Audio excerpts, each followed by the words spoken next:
Վարչապետի մասնակցությամբ պատարակից հետո այսօր Գյումրիի 7 վերքում օծման և մաքրագործման կարգ մատուցվեց։ Անդաստանը տեղի ունենալու աշխարհի 4 անկյունը նաև եկեղեցու մեջ է կատարվելու, օրհնվելու է եւ նաև նմանեցնում եմ ես այս ծիսական կարգը տնօրհնեկի հետ։ Հավանաբար շատերը տնօրհնեկի այդ առնչվել եք, թե ինչպես է հոգևորականը գալիս եւ տունը օրհնում։ Եվ երբ որ տունը օրհնում է, տունը չէ, որ ասենք քանդված է տունը օրհնած, այլ օրհնում է այն դրությունը, որ այդ տան մեջ խախտված է եղել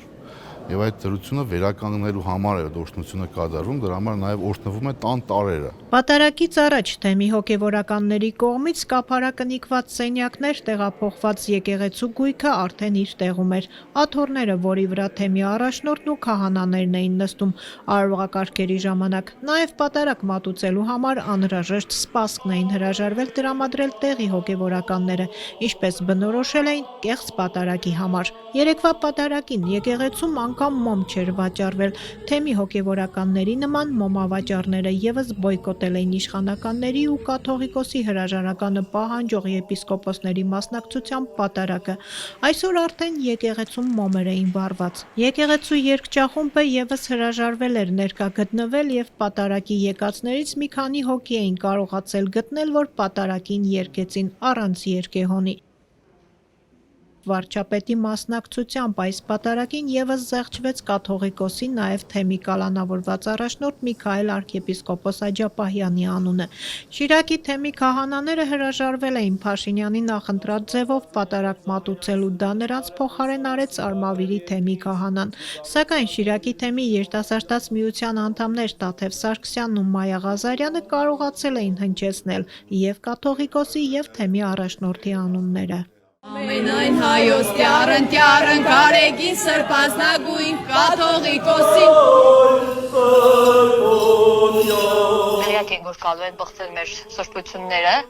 ու գիտենք, որ չէր հնչվելու մեր կաթողիկոսի եւ մեր սրբազան առաջնորդի անունը, այդպես մտածել ենք, որ հնարավոր չի, որ թույլ տանք, որ չհնչեցվեն, քանի որ պատարակը կարգ ունի, կարգ ու կանոն ունի եւ ամեն ոք չի կարող ինչ-որ բառեր ու արտահայտություններ ուղղակիորեն հանել սուրբ պատարակից։ Այդ իսկ պատճառով առավոտյան սովորականի պես ամեն կիրակի այցելում ենք, եկել ենք մեր Սուրբ 7 վերքը, մտել ենք երգչախմբի հատված ենք գնացել, որտեղից որ ավելի լավ կլիներ տեսարանը տեսնել, այնտեղից ավելի հեշտ է պատարակին մասնակցելը, ու այնտեղից երբ որ եկավ հիշատակումների հատվածը, մենք բարձրաձայնեցինք եւ հնչեցրեցինք մեր վեհաբարի եւ իհարկե մեր առաջնորդի անունը։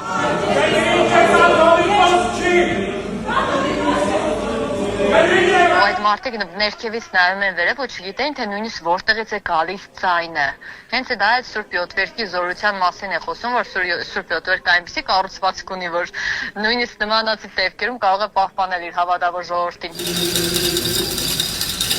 Նայում էի 7 վերքին ու այդ բազմությանը հասկանում էի, որ այդտեղ մարդիկ ուղղակի շոու են ներկայացնում, ու իմանալով նաև ճանաչելով մարդկանց, ում ստիպել են որ գան։ Այսինքն դրբրոցի տնօրեններ, շատ մարդիկ ուղղակի եկել էին, որտեղ պարտադրել եք թվականը։ Բառացի մեր ծանոթները ասում են, հա, ստիպել են որ գանք։ Նրանք աննկատ էին մնացել, իսկ ներքևում կաթողիկոսի ու Շիրակի թեմի առաջնորդի անունները հնչեցրած մի երիտասարդի եկեղեցուց դուրս բերեցին։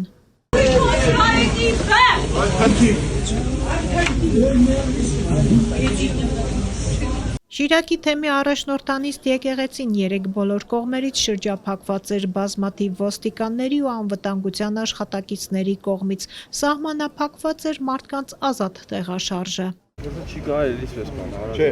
եկեղեցին ընդհանրապես չի փակվել, այն ամենտեղ է փակված։ Քիչ անգամ սեփարատը կեսկա։ Ու կանք այստեղ սկսեք փակել։ Չէ, այստեղ սպասեք։ Սիրուն չէ էլի,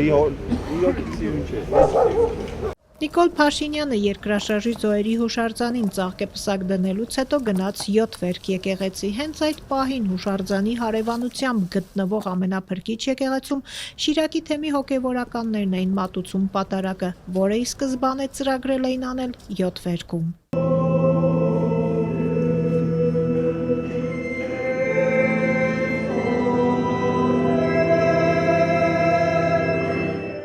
Հրապարակի լռությունը խախտվեց, երբ քաղաքապետարանի շենքի վրա հայտնվեց բանտարկված Միքայել եւ Բագրատ arczepiskoposների նկարներով պաստառը։ Ազատություն սրբազանների! Ազատություն սրբազանների! Գյումրիի Ավագանուհիմ հզոր համայնք խմբակցության ղեկավար Ռուբեն Մխիթարյանն էր ակցիայի հեղինակը, բայց կարճ ժամանակ անց ոստիկանները թակեցին խմբակցության դուռը, վարչական իրավախախտման մասին արձանագրություն կազմեցին, պաստառն էլ հավաքեցին։ Ենթադրյալ վարչական իրավախախտման գործիք հանդիսացող իրավարան մենք կվերցնենք մեզ մոտ մինչև համապատասխան վարչականության ավարտը։ Գյումրիի 7 վերք եկեղեցում պատարակը մատուցեց Արմավիրի թեմի քահանա Մկրտիչ Մուշադյանը։ Պատարակին ներկա են նաև Փաշինյանի հետ հանդիպած 8 եպիսկոպոսներից մի քանիսը։ Արարատյան թեմի առաջնորդ Նավասարդ arczepiskopos Կճոյանը, Մասայացոտնի թեմի առաջնորդ Գևորգ եպիսկոպոս Սարոյանը, Բալթյան երկրների թեմի առաջնորդ Վազգեն arczepiskopos Միրզախանյանը, ինչպես նաև Արմավիրի թեմի առաջնորդ Սիոն arczepiskopos Ադամյանը։ Նրանք փորձում էին աննկատ ու ոստիկանների ուղեկցությամբ հեռանալ, բայց հանդիպեցին մի քանի կանանց, ովքեր սկսեցին բարձրաձայն կշտամբել նրանց։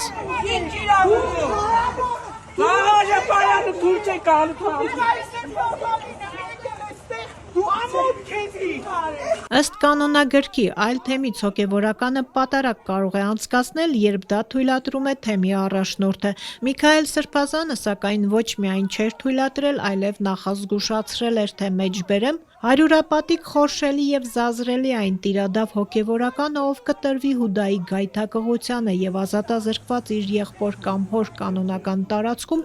աշխարհիկ բիրտ ուժի միջոցով պատարակման արարողություն կկատարի եւ հոգևոր ինքնասպանություն կգործի Տիրոջ Սուրբ Սեղանի առջև։ Մեջբերման ավարտ։